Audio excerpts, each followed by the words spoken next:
Salut tout le monde, j'espère que vous allez bien. Aujourd'hui, c'est une journée spéciale, je me gâte, je parle de brochet.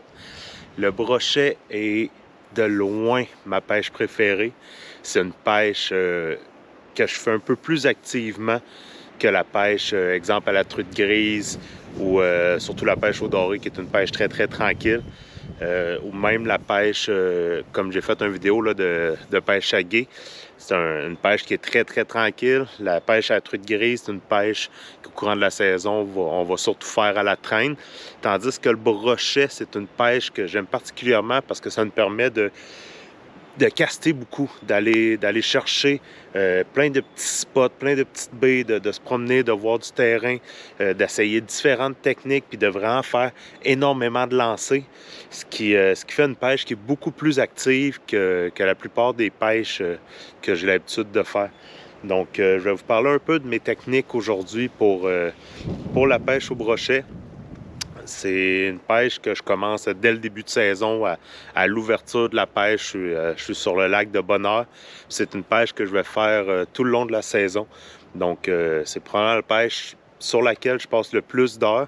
C'est un poisson aussi que j'adore manger, bien que la chair soit un peu plus forte au goût. C'est un poisson que j'adore manger. À la fin du vidéo, ou plutôt en bas dans les commentaires, je vais mettre une recette que j'utilise pour le brochet, justement. Donc, si vous avez envie d'essayer une nouvelle recette, une nouvelle panure pour le brochet, donc vous allez juste avoir à regarder en bas du vidéo. Je vais mettre la recette que j'utilise pour manger mon brochet. Donc, la première technique que j'utilise quand je commence la pêche au brochet, ça va être surtout de regarder les cartes. Regarder un peu où c'est qu'il y a des petits affluents d'eau, où c'est qu'il peut y avoir des baies peu profondes. Quand j'arrive sur un lac, je vais essayer de voir où est-ce qu'il y a des baies, où est-ce qu'il peut y avoir du foin, des trucs comme ça. Parce que ça va me donner une grosse idée de où est-ce qu'il peut se tenir le brochet. Parce que le brochet, c'est un prédateur. Il pêche beaucoup à l'affût. Donc, il va se cacher. Puis quand il voit une proie passer, il attaque. Puis c'est un poisson qui fait des attaques extrêmement agressives. Puis c'est un poisson qui est extrêmement protecteur, qui va défendre son territoire beaucoup. Donc à mesure qu'il va voir une proie ou un poisson passer autre, il va aller automatiquement vouloir l'attaquer. Donc ça donne lieu à des très belles attaques, des très beaux combats. Puis c'est un poisson que tu vas aller chercher beaucoup d'attaques de surface. Donc ça fait des captures qui sont extrêmement impressionnantes et qui sont très agréables à faire. Donc, on regarde sa carte comme il faut, on va voir le lac sur lequel on veut aller, on regarde des petits cours d'eau, souvent des petits ruisseaux, ce qui peut avoir du foin, des trucs comme ça. Ça va être des bons spots où pêcher le brochet. Toutes les baies peu profondes, ce qui va avoir un peu d'herbage, des trucs comme ça aussi. Donc, moi, quand j'arrive sur un lac, je commence par me promener avec mon bateau. J'essaie de trouver 2-3 spots qui peuvent être intéressants. Puis de la manière que je vais travailler mon cours d'eau, que je vais travailler mon lac, ça va être d'y aller par étapes. La première étape, ça va être d'essayer une pêche de surface. La deuxième étape, ça va être d'y aller avec un leurre un peu plus pesant qui va aller peut-être chercher un peu plus de bruit. Et la troisième étape, ça va être d'y aller avec des gros leurres pour essayer de déclencher vraiment une attaque de territoire. Donc, moi, l'année passée, j'avais 2 cannes que j'utilisais. Cette année, je m'en ai acheté une troisième. Je les ai prémontées pour vous donner une idée un peu vraiment de la manière que je vais travailler mon cours d'eau. Donc, la première canne que je vais aller chercher, c'est une petite canne lancé léger qui va permettre d'aller chercher beaucoup de précision avec des leurres peu pesants, des leurres de surface. Exemple comme la petite grenouille ici, que j'aime beaucoup. Sinon, il y a différents leurres aussi, que ce soit des leurres souples. Tout ce qui est leurre souple. J'adore les produits Gulp qui dégagent beaucoup d'odeur, qui sont un petit peu plus gros. Donc, mon leurre fétiche ici dans le 4 pouces, Power Bait. Donc, toutes des leurres pour utiliser comme leurre de surface, comme ici, couleur perche chaude. C'est un lac qui a de la perche chaude, ça peut être très bon. Donc, je vais les monter souvent en montage texan. Puis je vais aller lancer directement dans l'herbier. Sinon, avec des grenouilles comme ça aussi, ce qui est intéressant, c'est que tu peux aller lancer directement dans l'herbier. puis pas de prendre dans l'herbe. Souvent, ça va donner lieu à des attaques, justement des attaques de surface. Donc ça, c'est des leurres qui sont extrêmement intéressants pour commencer toutes les bordures de petits ruisseaux ou dans les baies peu profondes, parce il peut y avoir de l'herbage en surface. Donc, tu commences avec des leurres comme ça. Puis souvent, s'il y a un brochet qui se cache dans l'herbier, ça va venir déclencher l'attaque. La grenouille est un peu plus dure de ferrage. Il faut vraiment laisser le temps au brochet de prendre la peau et de partir avant de ferrer. Parce que souvent, il va essayer de venir chercher les pattes, vu que c'est ça qui tourne, qui fait du bruit. Donc, un petit peu plus dur de ferrage, mais ça déclenche énormément d'attaques, un petit leurre comme ça. Donc ça, souvent, ça va être ma première étape. La deuxième étape, je vais essayer de tirer un peu plus loin des herbiers. Puis là, encore là, je vais y aller avec un leurre qui fait du bruit, mais je vais grossir mon leurre un petit peu. Je vais y aller comme ici, le Whopper Plopper, qui est honnêtement mon leurre fétiche pour le brochet. J'ai pris des extrêmement beaux brochets sur ça. Pour les attaques de surface, c'est un leurre avec l'hélice qui tourne, qui fait beaucoup de bruit à la surface. Il existe différentes grosseurs de Whopper Plopper. Chaque grosseur fait un bruit différent, plus aigu ou plus grave dans l'eau. C'est hallucinant les attaques de brochet là-dessus. Donc, pour la deuxième étape de mon lac, je vais vraiment prendre un leurre comme ça, puis je vais venir lancer un petit peu plus loin des herbiers, puis je vais ramener en donnant des saccades. Donc, je vais ramener linéaire, j'attends, je prends une pause, je vais donner une petite saccade, je ramène linéaire, j'attends, je prends une pause, puis c'est souvent quand on prend la pause que l'attaque va avoir lieu. Donc, c'est important de faire régulièrement des pauses.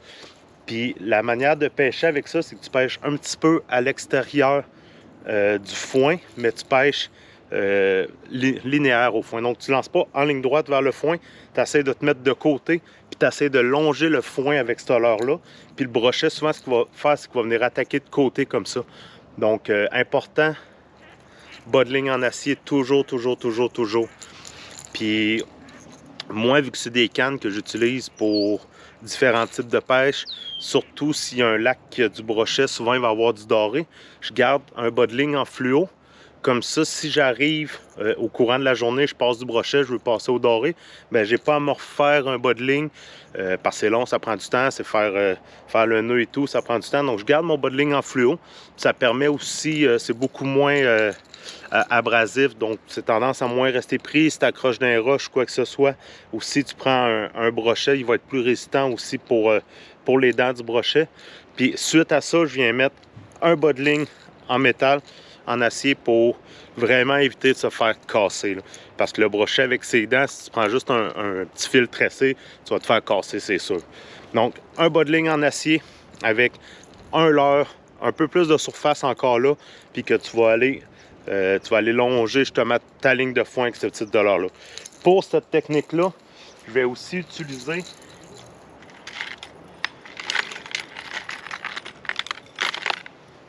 des cuillères. Des cuillères comme ça, là, c'est hallucinant comment ça peut bien marcher. Des Daredevil, c'est malade comme cuillère. Sinon, ça ici, toujours bon aussi. Je viens rajouter un leurre souple pour donner encore plus d'effet au bout. Donc, avec les petites palmes ici, là, ça dégage beaucoup de reflets, ça vient faire du bruit. Puis avec le leurre souple en arrière, ça déclenche énormément d'attaques aussi. Sinon, tout ce qui peut être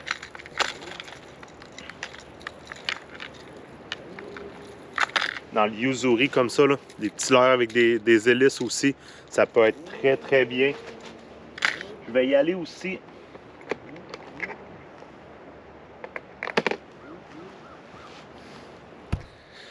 pour cette technique, je vais y aller aussi avec des leurres souples. Je vais venir chercher un peu plus gros comme leurre souple, un 6 pouces, 7 pouces, 8 pouces, puis je vais venir installer un hameçon triple en arrière au cas où qui vienne vraiment mordre le derrière. Donc avec une tête encore là un peu plus grosse pour ramener le plus vite possible sur le long de l'herbier. Important de ne pas lancer ça dans l'herbier parce que tu vas te prendre, c'est sûr, tout le temps. Donc, c'est vraiment pour lancer en dehors de l'herbier. Tu viens longer la ligne d'herbier avec ça. Puis encore là, des leurres comme ça, là, ou des gros gulps. Des gros gulps live comme ça, avec la grande queue en arrière, là. ça déclenche des attaques, c'est impressionnant. Donc, des petits leurres à avoir là, dans le 6 pouces, 6,5 pouces, celui-là 17 cm, c'est des leurres excellents pour la pêche au brochet.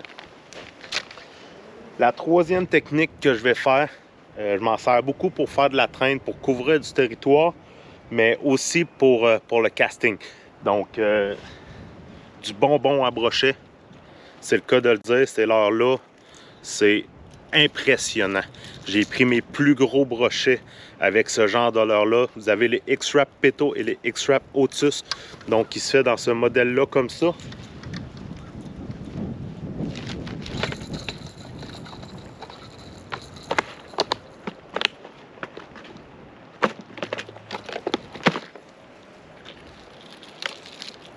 Mais il se fait aussi dans le modèle comme ça, avec la queue courbée en arrière. C'est du bonbon à brochet, guys. OK, ça, là, ça mord pas, il n'y a rien qui marche. Tu sors ça, tu as des attaques, c'est à coup sûr. Je sais pas si on peut voir à la caméra, là. Moi, mon leurre ici s'est fait démolir. Il y a des encoches partout, c'est vraiment du bonbon. Puis ce qui est intéressant avec ces leurres-là, c'est que le bout ici, c'est dur. Puis là, derrière ici, c'est queue molle. Donc, si tu te fais couper, tu viens finir par te faire casser ton leurre ici, tu peux juste changer la queue ici, puis il n'y a aucun problème, là. Tu peux continuer à utiliser ton leurre. Donc, ce leurre-là ici, je vais l'utiliser beaucoup à la traîne. Je passe dans des, dans des espèces de petits couloirs étroits, ce qui peut avoir du foin, tu longes dans le milieu avec ce type de leurre-là. À l'embouchure des rivières aussi, des petits ruisseaux, ce qui a du foin, tu lances proche, tu laisses caler un peu, puis tu ramènes. J'ai eu des attaques monstres avec ce leurre-là. Ce leurre-là, je vais l'utiliser milieu de saison, fin de saison. C'est un leurre que je n'aurais pas utilisé début de saison parce qu'il y a beaucoup de poissons fourrage et le poisson de fourrage est plus petit. Donc, c'est un leurre qui est quand même assez gros, assez pesant. Donc, c'est un leurre qui va être très bon milieu de saison, fin de saison. Début de saison, je vais y aller avec des leurres un petit peu plus petits, des leurres souples de 4 pouces, 6 pouces. Mais je vais laisser de côté un peu ces leurres-là. Mais rendu milieu de saison, fin de saison, c'est un leurre à avoir dans son coffre de pêche. C'est vraiment génial comme leurre. Donc,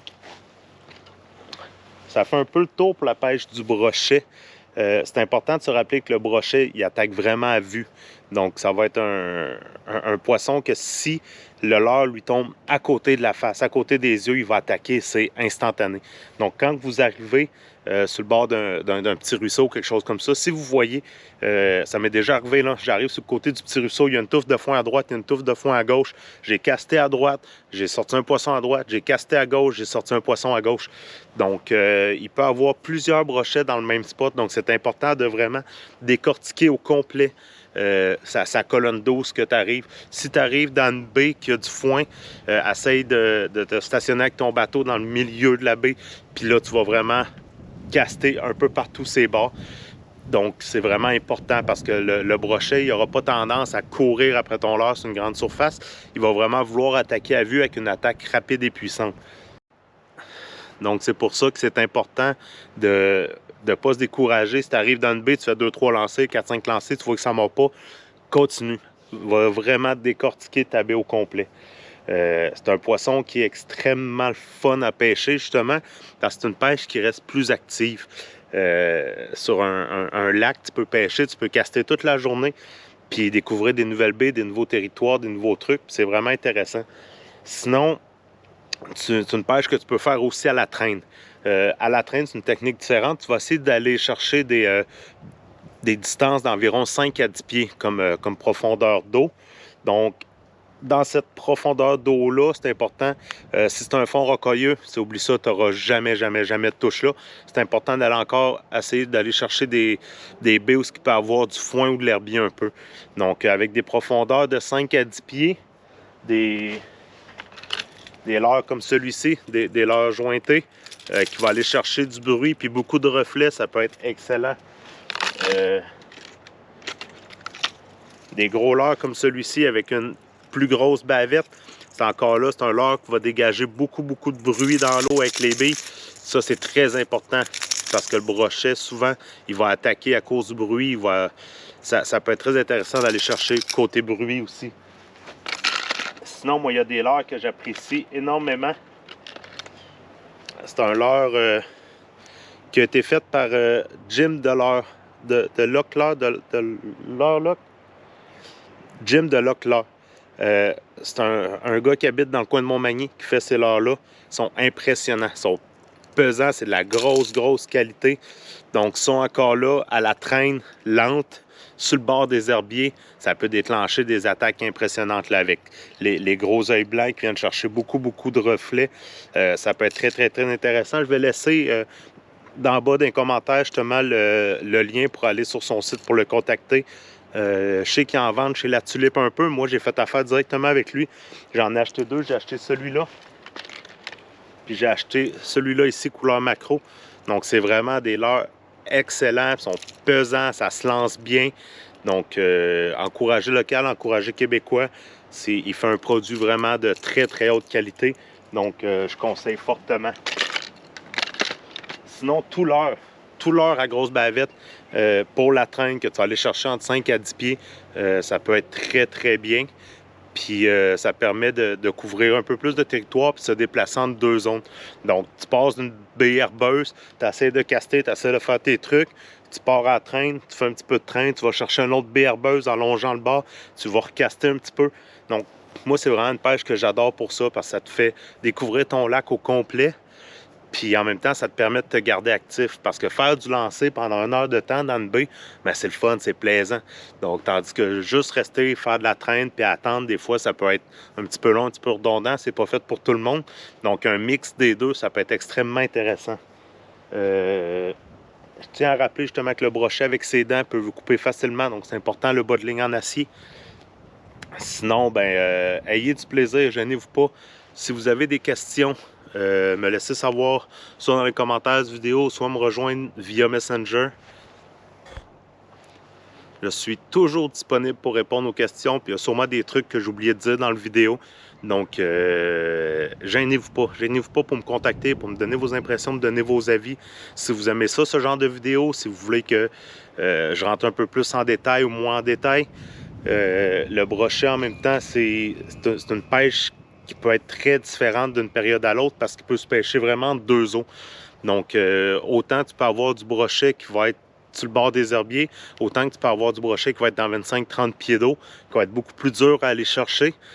Mais ça reste un plaisir immense à pêcher parce que les attaques de ce poisson-là, c'est impressionnant.